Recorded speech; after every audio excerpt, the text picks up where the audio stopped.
Hi hello नमस्कार मंडळी, राम राम. मी अश्विनी आणि तुम्ही बघताय आज काय विशेष.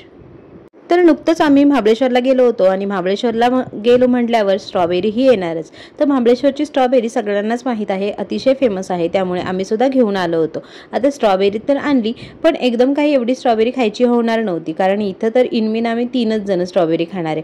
मग काय म्हटलं, चला काहीतरी ट्रिक वापरून स्ट्रॉबेरी जास्त दिवस कशी स्टोअर करायची ते बघूयात. त्यासाठी इथं मी तुम्हाला दाखवते. ही सगळी स्ट्रॉबेरी जी आहे ती मी काढून घेतली बॉक्समधून आणि त्यानंतर त्याची जी देठ आहे ती किंवा पानं तुम्ही म्हणू शकता, एक एक करून आपल्याला काढायचे आहेत. तर आधी स्ट्रॉबेरी जी आहे तिची पानं काढून घ्यायची आणि त्यातल्या खराब स्ट्रॉबेरी बाजूला ठेवून द्यायच्या आणि मग एक एक करून सगळ्या स्ट्रॉबेरी मी या बाउलमध्ये काढून घेतल्या. आता स्ट्रॉबेरी आपल्या एकत्र करून झाल्यात. यांना आपण स्टोअर करण्यासाठी काय करायचं, तर एका बाउलमध्ये मी तांब्यावर पाणी घेतलं. तांब्यावर म्हणजे 2 ते 2.5 ग्लास पाणी घेतलं.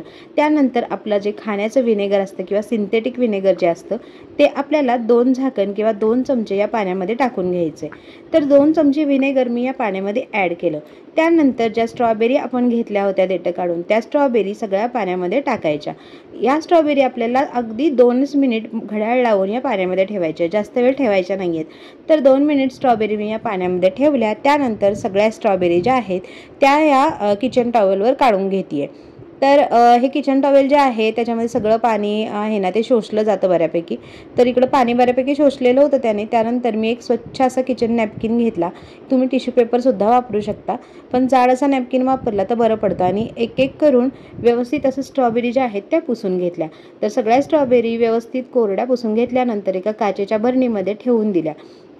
तुम्ही काचेच्या ऐवजी प्लास्टिकची बरणीसुद्धा वापरू शकता. त्यानंतर एक टिश्यू पेपर घ्यायचा आणि त्याला फोल्ड करायचा आणि त्याच्यावरती ठेवून द्यायचं. याच्यामुळे काय होतं, जे काही पाणी वगैरे सुटतं ना स्ट्रॉबेरीला ते ह्या टिश्यू पेपर शोषून घेतो आणि स्ट्रॉबेरी आहेत त्या कोरड्या राहतात, जास्त ओलसरपणा येत नाही. अशा पद्धतीनं बरणीमध्ये ठेवायच्या आणि बरणी आपल्याला आहे जी ती फ्रीजमध्ये ठेवायची आहे. फ्रीजमध्ये ठेवतोय आपण, फ्रीजरला नाही. अशा पद्धतीनं तुम्ही स्टोअर केल्या स्ट्रॉबेरी तर 2 आठवडे स्ट्रॉबेरी ज्या आहेत त्या अगदी छान राहतात. तर आता ही झाली एक मेथड. आता आपण दुसरी पद्धत बघूया. इथे पण स्ट्रॉबेरी आपल्याला आहेत त्या स्वच्छ करून घ्यायच्यात, पाण्यात छान धुवून घ्यायच्यात. त्यानंतर मिक्सरच्या भांड्यामध्ये स्ट्रॉबेरी आणि थोडीशी साखर मी टाकून घेतली आणि याचं आपल्याला मिक्सीला बारीक असं फिरवून पेस्ट जी आहे ती बनवून घ्यायची आहे. तर ही दुसरी मेथड आपण स्ट्रॉबेरी स्टोअर करण्यासाठी बघतो. इथं स्ट्रॉबेरी नाही तर पल्प स्टोअर करणार आहे आपण. तर स्ट्रॉबेरी आणि साखर याचं मिक्सचर जे आहे ते मी मिक्सरमधून चांगलं फिरवून काढलं. त्यानंतर एक कंटेनर घेतला. माझ्याकडे आईस्क्रीमचाच कंटेनर आहे, त्यामुळे मी त्याच्यामध्ये हे जे पेस्ट आहे ती ठेवून दिली आणि मिक्सरच्या भांड्यातून जे स्ट्रॉबेरी आपण पल्प काढला होता ते भांडं अगदी व्यवस्थित सगळं काढून घ्यायचं. इथं पाणी बिलकुलसुद्धा ॲड करायचं नाही आहे. स्ट्रॉबेरीचीच फक्त आपल्याला पेस्ट बनवायची आहे आणि त्याच्यामध्ये साखर आपण टाकले तर ॲज अ प्रिझर्वेटिव्ह काम करतं. तर सगळं कंटेनरमध्ये मी काढून घेतलं. त्यानंतर कंटेनरला झाकण लावणार आहे मी आणि आपल्याला हे जे मिक्सचर आहे ते स्टोअर करायचं आहे फ्रीजरमध्ये. तर हे आरामात 3-3.5 महिने व्यवस्थित राहतं. त्यानंतर थोडीशी टेस्ट हळूहळू चेंज व्हायला लागते. एवढे महिने असा अर्थातच ते उरणारच नाही, आपण काहीतरी त्याचं बनवणारच. तर या पद्धतीनं तुम्ही स्टोअर करून ठेवलं नाही प्युरी स्ट्रॉबेरीची तर याच्यापासून मिल्कशेक, आईस्क्रीम असं काही तुम्ही बनवू शकता.